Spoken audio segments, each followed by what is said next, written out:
करून किंकाळ्यांनी दिशा धुंद झाल्या, वारे थमकले, गंगा भयभीत होऊन वाहू लागली.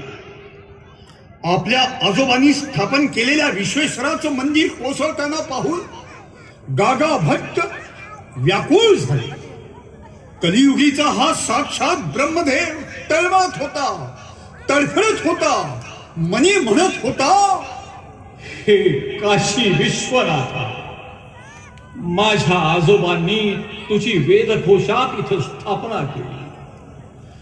आज माझ्या डोळ्यात देखत हे तुझं मंदिर भंगलं. हे विश्वेश्वर, हे जगदीश्वर, हे प्रलयंकरा, तुझे शंख डमरू शृंग कुठं आहे? उन्मत्त त्रिपुरासुराचा कुठं आहे?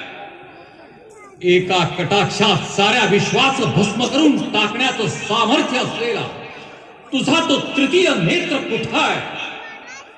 एक दिवस असा उगवेल की त्या माझ्या विश्वेश्वराचा विजयी ध्वज दिल्लीवर फडकेल. गागा भट्ट रायगडची वाट चालू लागली. गागा भट्टांनी नर्मदा ओलांडली. महापंडित येत असल्याची खबर रायगडी समजताच महाराजांनी त्यांना पालखी सामोरी पाठवली.